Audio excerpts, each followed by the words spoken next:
bersama lagi dengan saya Wira Yuda Alam. Kita akan bicara tentang manajemen. Ketika ngomongin manajemen, khususnya di bidang manajemen retail, tentu mendesain sebuah supply chain, manajemen logistiknya, manajemen rantai pasokannya menjadi hal yang paling utama, karena desain pasokan atau logistik yang pas itu tentu bisa menimbulkan implikasi yang positif dari sisi penjualan, termasuk controlling dan produktivitas dari karyawannya, sehingga hal itu akan mempermudah controlling, evaluasi, dan peningkatan rencana bisnis yang akan dilakukan dalam jangka pendek, menengah, maupun panjang. Nah, ketika ngomongin manajemen rantai pasokan di sini tentu membicarakan tentang bagaimana mengelola secara efektif dan efisien aliran barang dan jasa dari perusahaan manufaktur untuk mencapai di pelanggan retail itu sendiri. Nah, kegiatan ini tentu harus dipikirkan dalam rangka untuk meningkatkan penjualan sehingga pelanggan bisa membeli dengan jumlah yang diinginkan, dengan lokasi yang pas, dan dengan waktu yang pas, dan dengan harga yang pas. Ini tentu menjadi yang paling krusial karena mengatur dan mendesain tentang manajemen pasokannya sehingga sesuai dengan kebutuhan atau desain perusahaan dan kebutuhan akan dari pelanggan itu sendiri. Nah, ketika bisa menentukan keunggulan strategis dari sebuah rantai pasokannya, aliran distribusinya tentu bisa memberikan implikasi yang cukup banyak. Salah satunya tentu peluang untuk mengurangi biaya transportasi, biaya persediaan, dengan menentukan area lokasi yang pas dan untuk sampai di store dan sampai di pelanggan yang bisa menekan harga biaya, tentu harganya semakin murah. Ketika harganya murah, tentu akan bisa dibeli oleh masyarakat, karena pricing juga menjadi hal paling krusial, karena beban proses produksi distribusi akan dibebankan pada harga sebuah produk yang akan dijualnya. Kedua, memberi nilai untuk pelanggan dalam rangka menyediakan barang yang sesuai di tempat yang diinginkan dan waktu yang diinginkan, dan tentunya menentukan stoknya, apakah ini cukup banyak, sedikit, ataupun lainnya. Dan yang ketiga, meningkatkan return on investment-nya. Investasi yang dilakukan oleh perusahaan dalam rangka menginvestasi tempat lokasinya, distribusi, store, dan lain-lain bisa mencapai dalam waktu yang cukup singkat. Ini beberapa gambaran tentang supply chain, di mana dari proses pabrikan kemudian didistribusikan melalui angkutan, di mana itu timbul biaya produksi, bensin, BBM, dan lain-lain, lalu masuk ke DC, distribution storage-nya atau centernya, kemudian dibagi kepada store-store-nya. Ini beberapa gambaran singkat tentang supply chain itu sendiri, di mana menentukan ke mana yang harus sampai ke DC dulu, mana yang kemudian dari pabrikan langsung ke store, itu tentu ditentukan dengan pertimbangan banyak dari sisi lokasi, biaya, kebutuhan, pasar yang ingin ditargetkan, pelanggan mana yang ingin dicapai. Ini ada beberapa contoh aliran informasi juga dalam rantai pasokan, di mana vendornya tentu ada quick response system dalam rangka untuk mendesain plannernya dan buyernya, kemudian memberikan informasi kepada stores-nya, distribusi customer-nya, dan untuk mencapai ke customer-nya. Artinya dari proses ini seseorang bisa membeli produk retailnya, baju, fashion, ataupun lainnya, itu cukup kompleks dengan berbagai prosesnya dan sampai kepada masyarakat dengan harga yang diharapkan oleh masyarakat atau pelanggan. Ini cukup sama. Nah, kegiatan aliran informasi ini juga menjadi penting karena pelanggan juga akan melakukan pembelian dengan menggunakan kode-kode RFID dan barang-barangnya dengan kode yang biasanya dilakukan di pembelian sebuah store fashion misalnya. Itu kemudian menjadi ukuran bagaimana karyawan bisa melayani produknya dengan sesuai kebutuhan masyarakat, kebutuhan pelanggannya, dan terdata oleh sistem, dan sehingga diketahui kira-kira barang ini yang kemudian bisa meningkatkan penjualan, barang ini yang dibutuhkan, barang ini yang kurang dibutuhkan oleh pelanggan.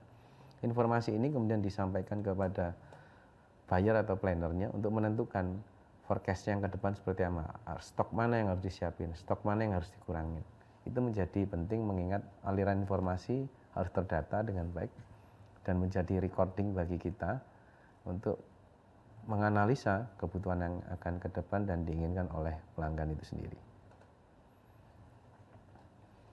Nah, kegiatan aliran informasi ini juga memberitahukan kepada buyernya planner untuk berkomunikasi pada vendor maupun pusat distribusinya untuk menyampaikan kepada manajer tokonya untuk mendistribusikan segera kebutuhan barang ini yang ingin dibutuhkan oleh pelanggan. Oh, barang ini yang kurang dibutuhkan pelanggan. Sehingga kecepatan analisa dan informasi antar departemen khususnya dari vendor, buyer planner maupun DC-nya itu menjadi faktor yang cukup krusial karena kebutuhan barang yang diinginkan pelanggan tidak selalu stagnan atau sama dari hari ke hari atau bahkan mungkin menit atau bahkan mungkin jam karena beberapa promosi yang dilakukan oleh banyak iklan yang melalui baik dari media sosial maupun secara offline.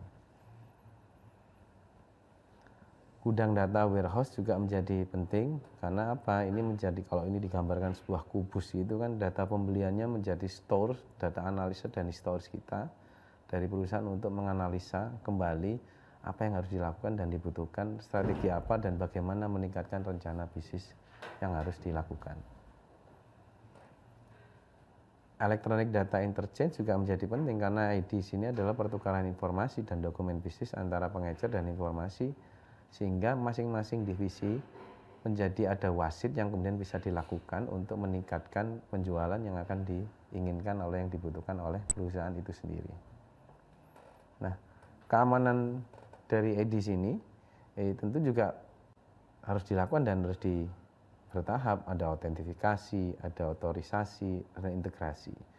3 hal ini yang harus dipertimbangkan dan harus dikonsentrasikan bagi perusahaan retail untuk mendesain kira-kira sistem yang pas di autentifikasinya seperti apa, otorisasinya siapa yang kemudian memiliki izinnya, kemudian integrasi antar departemen, antar divisi, storage, DC, planner, toko, itu juga menjadi hal yang harus dilakukan oleh perusahaan, khususnya di sektor keamanan di IT ini. Ini umumnya gambaran tentang aliran fisik merchandise dan logistik dari vendor mencapai ke customer. Itu perlu tahapan dengan melalui distribusi centernya untuk mencapai ke store kemudian pelanggan. Nah, ada strategi yang dilakukan oleh sebuah manajemen logistik, yaitu strategi logistiknya harus ada pull supply chain, ada juga push supply chain. Di mana pull supply chain, di mana rantai pasokan ini dihasilkan di tingkat toko berdasarkan data penjual yang ditangkap oleh data terminal pos itu sendiri. Atau kemudian push supply chain, di mana barang yang dialokasikan ke toko-toko itu didasarkan atas permintaan yang diperkirakan atau diprediksi yang akan dibutuhkan oleh pelanggan. Dengan demikian artinya data dan sistem yang mendata recording dari proses penjualan itu menjadi penting karena itu menjadi dasar analisa untuk menentukan pasokan di masing-masing toko dan vendor menyiapkan barang yang harus disiapkan dalam waktu yang sesuai dengan kebutuhan pelanggan dan distribusinya. Aktivitas yang dilakukan oleh DC umumnya yaitu mengelola transportasinya, menerima, menyimpan, cross docking, barang mana yang harus dimasukin dalam waktu cepat, mana yang harus dikontrol harus kemudian dikirim dalam jangka waktu yang pendek atau jangka panjang, dan tentunya harus menyiapkan barang-barang dagangannya yang ingin dikirimkan ke toko, termasuk pemberian label dan harga sehingga tidak cross harga atau harganya salah atau tidak sesuai dengan barang yang ingin dijual. Dan yang paling penting juga yang poin terakhir, melakukan pengiriman barang ke toko-toko di luaran atau di daerah yang cukup jauh dari distribusi centernya harus diprediksi atau diperkirakan kira-kira pengirimannya butuh waktu berapa lama, berapa biayanya, itu harus dimanage dengan baik kapan harus berangkat untuk mencukupi kebutuhan yang ingin dilakukan penjualan di level atau di tempat toko tersebut. Adapun kenapa harus penting menggunakan keunggulan DC akan meminimalisir efek dari kesalahan perkiraan toko individu bisa diminimalisir karena toko DC menyimpan datanya berapa yang didistribusikan kepada toko A, B, C, dan D, mana toko yang bisa melakukan penjualan dengan produk X, mana toko yang melakukan penurunan penjualan dengan produk Z, itu menjadi juga pentingnya dari keunggulan DC. kemudian memungkinkan retail untuk menyimpan barang dagangnya tidak cukup banyak di toko, sehingga toko cukup fokus di barang yang ingin cepat dijual dan melakukan cash flow dan perputarannya cukup cepat. Kemudian ketiga, lebih mudah untuk menghindari kehabisan stok, sehingga pada hari ini bisa diprediksi untuk kebutuhan stok yang akan datang ketika pelanggan yang mencari barang tersebut masih ada dan bisa menghasilkan uang dan cash flow, dan pelanggan tetap melakukan loyalitas pembelian di toko tersebut. Umumnya siapa yang menggunakan DC, yaitu retail penjual barang dagangnya yang cukup tahan lama, kemudian retail menawarkan dagangannya memiliki permintaan yang sangat tidak pasti, yaitu pakaian umumnya, kemudian retail penjual barang dagang yang sering diisi ulang, dan kemudian retail dengan banyak outlet. Itu yang rata-rata perlu menggunakan DC. Cross docking di sini adalah area merchandising yang langsung dari truk vendor ke pusat distribusi pengecer, dimuat dari truk untuk didistribusikan ke toko retail tanpa melakukan penyimpanan di pusat distribusinya. Sehingga cross docking juga menjadi penting karena bisa melampaui atau melewati rantai pasokannya, tidak harus ke DC tapi langsung kepada toko. Ini beberapa kalau melakukan bullwhip effect ketika pengecer dan vendor tidak koordinasi terhadap manajemen rantai pasokannya. Sehingga implikasinya apa? Ada kelebihan persediaan pasokan yang menumpuk di sistem, sehingga penjualan retailnya ya cenderung relatif konstan. Ordernya tinggi tapi aktualnya retailnya rendah karena pasokannya sudah terlalu cukup banyak. Kenapa bullwhip effect itu terjadi? Umumnya adanya keterlambatan transmisi pesanan, ada reaksi berlebihan ketika barang itu tokonya tidak ada, pesannya tidak. Misalnya prediksi kebutuhan barangnya harusnya cukup 10, tapi karena ingin melakukan prediksi yang cukup terlalu optimis, stoknya diajukan bagi misalnya dari awalnya 10 jadi 100, sehingga yang diserap justru tidak 10 tapi bahkan 5, 7, sehingga ada barang yang cukup banyak yang mengendon di toko tersebut. Kemudian ketiga, pemesan dalam batch yang besar sehingga menghasilkan jumlah tapi pesanan yang cukup kecil. Ini yang umumnya terjadi di bullwhip effect. Ini beberapa hal yang bisa saya sampaikan tentang manajemen rantai pasokan. Saya ucapkan terima kasih sebelumnya. Assalamualaikum warahmatullahi wabarakatuh.